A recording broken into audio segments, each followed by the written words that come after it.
Hi Stephen, hi Kelly, how are you? Yeah, good, thanks. We have the rare pleasure of just finishing your home and talking to you about the journey and how you found Carter Grange, how you went through that whole process, what you thought we did well, why you chose us. So it's pretty exciting. And It's very exciting, yeah. you guys we've got the little 3-year-old over here, and so someone's trying to keep her quiet. But tell me, how did you start this journey? Were you living in this property, in this house, when you decided to demolish it? We weren't living here. We bought this property with this in view. Yep. So we always wanted to, upsize with our kids and build our forever home. Build our forever home, basically. So, we actually bought it a few years back, scoping out the plans from there, yeah. So then how did you, in scoping out the marketplace and builders, and how did you stumble across or find Carter Grange? Well, we actually had a couple of my close friends build with Carter Grange, and they had highly recommended it. And we shopped around for a long time, and we landed back here because we just really we shopped around a lot. Had a lot of confidence with Carter Grange. Yeah, actually, one of your display homes was really close to where we were living, right. And I think that was my first impression of Carter Grange. It's actually not far from here, just on Stevenson's Road. Oh yeah, I remember really clearly. It's called the Washington 41. It was the Washington 44 or something. Yeah. And I remember walking to the house like, I would love to live in a house like this. Yep. But then when we basically said, okay, let's get this project on the road, we did our due diligence and we basically saw tons of builders. I think we probably saw every builder in Melbourne. And we certainly saw every single one of your display homes. Do you remember, was that period in the 20, 21, 22? This was pre-COVID. And then what did it take you about a year to go through the whole process of from deciding on Carter Grange to say, right, we start the journey and it takes about 12 months to go through your design and your plans and your colours and then the demolition? Was that in 21, 22, and did it take about 12 months? I think it probably took just under 12 months. Yeah. It was a process because, it was our first time going through it. And there's a lot to learn and there's a lot of details. And in retrospect, I actually really, really appreciate that. I think we both do, because what that meant was once the actual build was happening, it was just such smooth sailing. Yeah. And we really liked that. We're both really busy. Yeah. I think I only came to site like 4 times or something. During the whole build. I live really close by, so sometimes I drive past. I mean, I wouldn't really know what I'm looking at anyways. But I've had clients who nearly come in every night as we're building, even though they're not really supposed to, and they're supposed to organise it through the supervisor, but you can't help yourself sometimes. You want to see what happened yesterday, what's going on, you know what I mean? Well, we actually don't have time to do that. No. So that was really, really good. Yeah, I think we had really great site managers. They actually invited us to come here and have a look and tell us, what stage, what's going on, and what to look out for. Beautiful. Yeah, we had Matt and Trevor, and they were fantastic, and the communication. So that gave us a lot of confidence. Trevor will give me an update, like he was like, when's good for you? I said, like, call me, maybe every Friday. Yep. And then he would just give me a quick update every Friday. We did this the past week.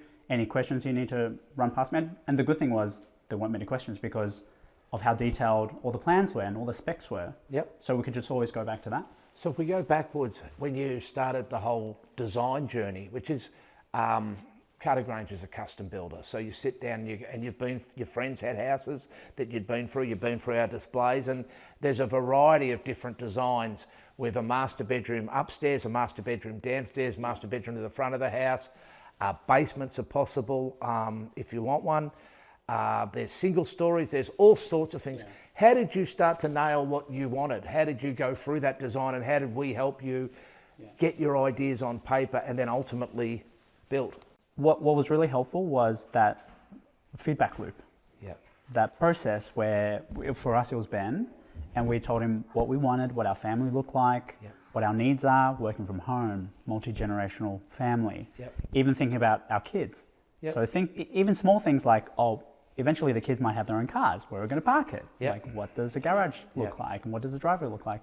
And what I found was really helpful was this is our first time doing it. So when our ideas came out, we had all sorts of ideas. Yep. And then Ben would actually give us some feedback and say, actually, here's a tip, right? Maybe this wouldn't work like this wouldn't work like that. He would explain it.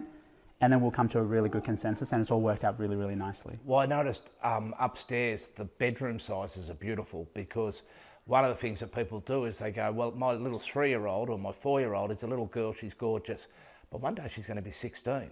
Yeah. And she'll want her own ensuite, or possibly need her own, and won't want to share it necessarily with a brother. But there could be 2 boys, 2 sons, who are happy to share a bathroom, come in from bedroom, you know. So it's about future-proofing and thinking how things are going to work. Absolutely. And I think that's the magic of custom, right? Yeah. To say you can, it's exactly like. Yeah, and then getting the advice. That costs a lot of money, but if we do it this way, it could be a smart way of doing it and still achieving those things. So it's working together to get the best outcome. So we have 2 bedrooms upstairs that share one bathroom, and they're the 2 girls. Yeah. So we were able to think of what that looks like in the future, how they would live in this house, and that was really, really helpful. Now, you were saying before, because we had a brief chat before, given that you guys had never built before, but it was important to have a very transparent process. And sometimes that can be a lot of information, but you felt that along the way, the choices you were making, be it the design and or when you go into Byron Interiors, which is our colour room, and all the options of staircases and things like that, and the finishes on cabinetry and the tapware and all the choices you have to make. You said you worked with Molly. That's right, yeah, Molly, she was wonderful. Yeah, she was really, really helpful. I really loved that you guys had a showroom. It really let the samples sort of come alive and really gave us more confidence in our choices. Yeah. You know, we had no idea starting out. Yeah. No one has any idea, I think, like if it's your first time. And it's so great to actually see the colours and the materials, and you can actually feel it. Yep. It's hard to tell from a brochure, or you know, and having Molly there to walk us through, and she'll give us really, really honest real world tips to say, actually, this material, it's good for that, but hey, if you've got young kids and they spill stuff on it, it might not work. And that's the sort of real world wisdom that help guide good decisions. Yeah, and that was really great for us. This is really popular at the moment. Everybody's doing this, but this will never date. This will always be in style, and it's just getting guidance and support, and then also having the pricing so you can make the choices, because it's one thing you can walk into a car yard and go, that's a lovely car, 4 wheels and an engine, but there's a big difference between that car, and that car, and it's us giving you the options, explaining why each one, and then getting you to and guiding you to those better choices. I think Molly really helped us with our budget as well. Yeah, beautiful. It's important. It's really important. Well, there's no money tree out the back, so you've got to be smart with it, don't you? That's right. Yeah. When did we finish this? About 6 months ago? October last year? Yeah, about 6 months ago. So I'm going to go somewhere that's a bit dangerous, but so you guys started the whole process in the COVID period, and that changed a lot of people's lives. And people learnt to work from home and things like that. So we had to adapt, you had to adapt. And then you're building in an environment where in the last 12, 18 months, it's been pretty tough on construction. Yeah. And we finished this in October 23, and it's now March 24. Yeah. Thankfully for you guys, you still had some time on your rental, and you said, hey, would you like to use it? Well, we'd love to use it, and we've been using it now for a couple of months as a show home, and we'll do for a couple of more months till you move in. So thanks for that opportunity. But at any point, how did you feel during those tough times about builders and builders going under? They were everywhere. Yeah. Any concerns? I think there was a lot of uncertainty in construction, but with the communication that we received from Carter Grange, it was very open and honest, and just gave us more confidence that things would be okay.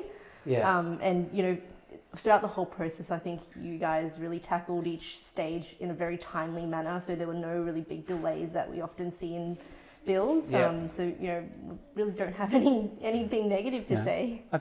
I think looking back, it was a really tough time, and again, as first-time builders, a lot of anxiety, a lot of stress thinking about what our builder is, how they're doing, right? Yeah. I used to have a Google alert for basically builders going bust, and my heart rate would rise every time I get one. But at the time, it sort of felt like, hey, we got really lucky. We chose a really good builder. But now that I think back, and this is the advice that I will probably have with other first-time builders, which is what are the things that you should be looking for? And how do you get confidence from that? Yes, you get it from good communication. Yes, you get it from word of mouth. But my big thing is actually having a great process, having a process and a mechanism that you can put your confidence in. So that's the whole, it took a while to make all the selections. There's a lot of specs. It's super detailed. And yes, that takes time. But once we got to build, it was so smooth sailing. I think there was one time when I think a supplier delivered the wrong sink. And then Trevor's like, I think this is the right sink. And I said, no, I'm not sure this is the right sink. All we had to do was just go back to the specs. And Trevor's like, oh, actually, it's not the right sink. Nope. They delivered the wrong sink. New sink goes in next week. So that was, I think, the only hiccup that we had. Well, I think strong processes mean people can join you if you've got strong process. It's not, if you've got a poor process, you need the very best people, but if you've got a strong process, good people can work in that. And so be that in construction or be that in sales, operations, contract, and having just been through open heart surgery about 12 months ago where the doctor said, mate, I do this every day. It's not, and he said, just trust me. I'll get the process right. And so I did. And I think building a home to some people is as life-changing as open heart. And I'm wrapped that we were able to pull it off, and I'm fantastic that you're happy. Everyone says at the very end, I wish I had have done this, when you finish it. And you go, oh, we could have made that room a little bit bigger, or I would have done. Is there anything that, on reflection, now it's done, you'd love to change? Not really. No, actually. That's fantastic. Yeah, we're never leaving this house. That's fantastic. I'm really, really happy. I think it's not, I don't think we had any, I wish we did this. Actually, there was something, but we actually fixed it during the build. So, okay. So the you brought up something, and we said, that's right. We can make that happen. So the barn door, I think we ended up making that decision halfway. That was the only decision I think we ended up making halfway, and what the colours look like. And I thought it'd be trouble because it's sort of like we're changing our mind a little bit, but the team were really good to say, actually, we can do it, and that looks amazing. Well, that's what Carter Grange is here for. Yeah. So thank you guys, really appreciate it. Super. No, thank you. No, thank you.